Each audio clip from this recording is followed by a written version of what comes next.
You're like Judge Kavanaugh. I don't know.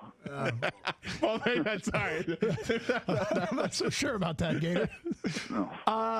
So we looked at your 5 bold predictions, which was fun, and number 1 was Matthew Stafford will be the Lions quarterback and will be backed up by a rookie draft pick. So we all picked the rookie quarterback. All right. So I went with Will Grier. Gator went with Ryan Finley. Kang went with Kyle Shermer out of Vanderbilt.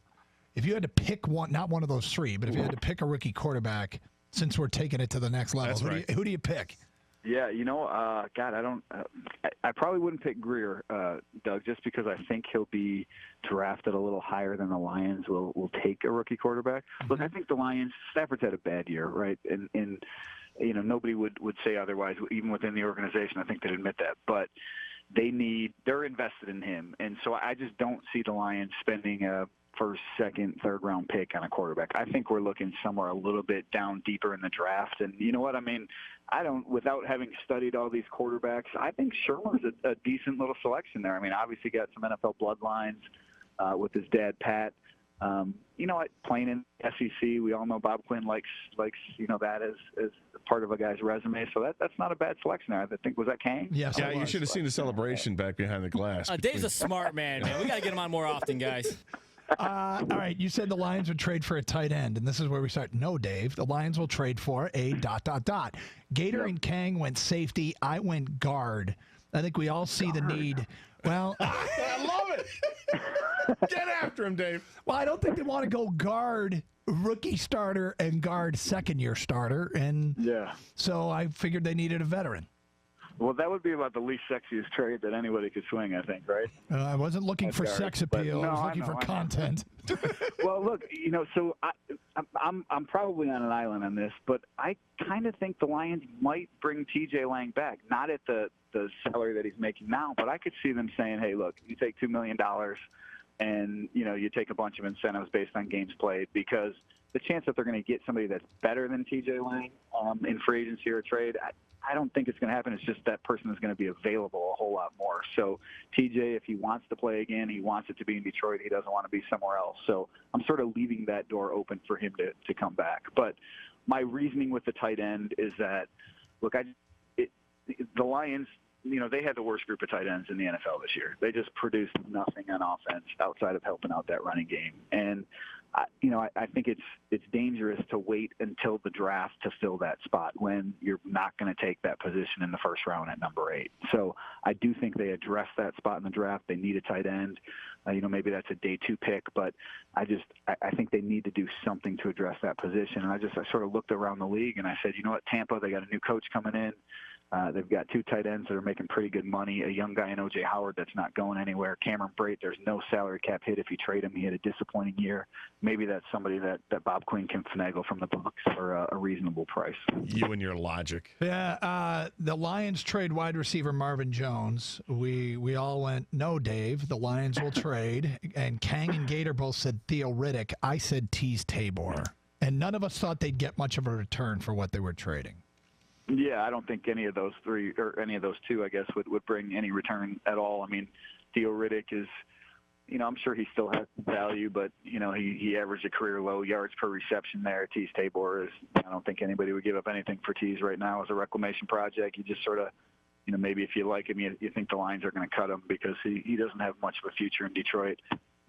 Look, admittedly, the Marvin Jones trade doesn't make, a ton of sense just based on who else the Lions have at the wide receiver position right now. And the fact that Marvin is, the salary is not prohibitive. I mean, he's underpaid, I guess, when you talk about number 1 or 2 receivers in the league. He's not a number 1, but maybe number 2 receivers based on what they're getting in free agency. But I think there's a little bit of a disconnect there.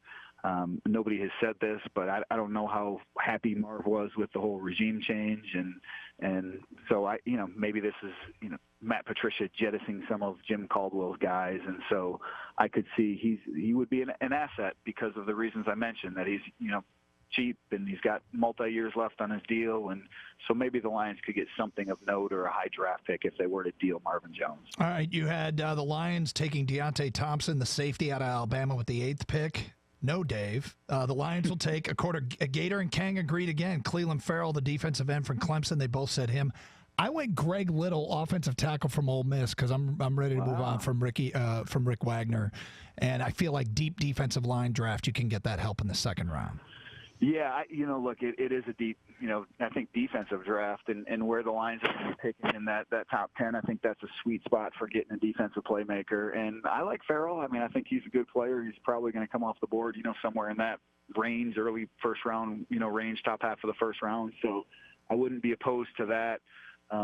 Certainly it's way early, and you got guys like Josh Allen to look for. And I mean, if Ed Oliver were to fall, I wouldn't hesitate to pick him, even though the Lions are pretty deep at the defensive tackle spot. I just think, safety is such an important position in Matt Patricia's defense. He talks about it all the time, building up the middle and the leadership at linebacker and safety and quarterback and, those spots. So I think, Thompson's a ball hawk. He's the type of guy that you can just play back there. He's gonna have an impact in the secondary, coming from an Alabama program that the Lions like. I think he'd be a guy the Lions have to strongly consider at number 8 if he's there. Really, what you're saying is Doug's way off. Well, I mean, that offensive line, yeah, I get it. Rick Wagner, he didn't have a great year, especially pass protection. He was okay run blocking. But I think that's sort of a spot, too, where you got a lot of holes to fill this offseason, so I don't know if you want to cut Rick Wagner and give yourself one more to fill. Little's probably the best offensive tackle in the draft, and we all know that Bob Quinn loves those offensive linemen, but you have a hard time seeing the Lions spending a first-round pick on a lineman for the third time. Yeah, I'm just convinced that I'm going to be saying for the third time in 4 years. Now, finally, the offensive line is done. And finally, you said the Lions would sign Trey Flowers, defensive end in free agency. Kang went Tony Lippett, cornerback. I went Golden Tate, wide receiver. I don't know if he's in Philadelphia. Gator went Darquez Dennard, cornerback. So those were our predictions for free agency. Well, I was looking for a little bigger name than, I guess, Tony Lippett and Darquez Dennard. I mean, the Lions do need a cornerback, so, I guess I went earlier those guys out. But with Flowers, look, I just think, again, it's dangerous to wait until, the draft to try to address your needs at defensive end. And, Romeo Okwara should be back. He had a good year numbers-wise. I don't think those sacks were, if you watch the tape, I don't know that, he created a lot of those on his own. So I think they need to do something at that right end position. I think that's the biggest hole that they have to fill. So I think they address it early. Flowers is a guy that Matt Patricia knows well from New England, and that's why I see them spending a little bit of money on that position in free agency. Now, to be fair about this whole experiment, which I did enjoy this experiment, that last part there of Flowers, I think is probably the best bet. Yeah, I mean, you look at what the Lions have done in free agency in the past, even though they haven't signed huge names. I mean, Marvin Jones was the top wide receiver available, and Rick Wagner, TJ Lang, two of the top linemen. They gave all those guys big deals.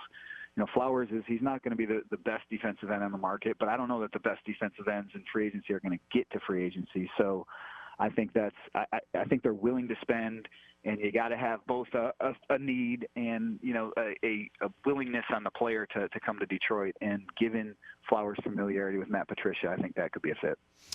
Dave, appreciate it. We got a scoreboard here, so if any of these predictions come true, we'll score a point. Don't hold me to them, but yeah, it's fun to do it in January. Yep. So. Sure Thanks, is. man. All right, guys. Take care. Dave Birkett from the Detroit Free Press with a follow-up there to our predictions based on his predictions. Which one of his predictions do you like the most?